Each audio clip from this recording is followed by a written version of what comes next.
The access by Spanish fishermen into Gibraltar's fishing grounds has always been a cause of friction. This week on From the Archive, we go back to 1998 and we take a look at what was described as the fishing dispute.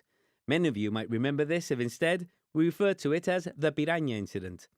On the 8th of January, we were already reporting that the police had received complaints from the public about the presence of a Spanish trawler fishing in Gibraltar waters near Roja Bay. There was a decided escalation in what would become known as the fishing conflict when a helicopter of the Spanish Coast Guard Service, the Servicio de Vigilancia Aduanera, entered Gibraltar airspace in support of a Spanish trawler within local waters. The government described them as a premeditated and orchestrated challenge to British sovereignty of Gibraltar waters. The Spanish government placed responsibility for the incident not on the fishermen, but on what it described as the hostile attitude of the Gibraltar police and the unnecessary force employed by them. Outraged by the helicopter incident, the Voice of Gibraltar and Help Us to Help Them groups organized a demonstration a week later to assert British sovereignty over Gibraltar's waters. The fishing dispute with Spain escalates as 14 fishermen arrested appear in court this morning.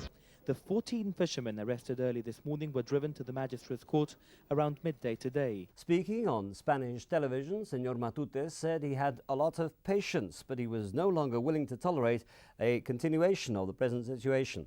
He said it's clear the British authorities don't know how to put the Gibraltarian authorities in their place, and therefore Spain will have to react accordingly. Things continued to escalate, and a year on from the first incident, Spanish fishermen hit Gibraltar at its weakest point, the frontier. Gibraltar witnesses chaotic scenes at the frontier as Spanish fishermen blocked the border. The fishermen soon arrived from Algeciras in La Linea, from where they had left on board 2 coaches after an early morning meeting. The men soon formed themselves into a cordon in front of the frontier, preventing passage through for commuters. They insisted that no one would be allowed through, no exceptions. In England is very ill. I have to go to England. He's dying. When a British man tried to break the cordon, scuffles ensued. Meanwhile, a couple who were married in Gibraltar were also unsuccessful. Their big day will be remembered for the wrong reasons. The border has been closed since 10 to 11 this morning.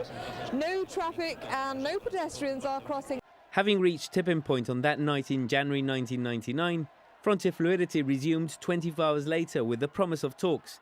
And a month on, in February, it was agreed to return to the status quo that had existed between 1991 and 1997. But Spanish fishermen would have to respect the authority of the RGP and respect a number of new restrictions. To this day, fishing continues to be a potential cause of friction, just as it was 20 years ago.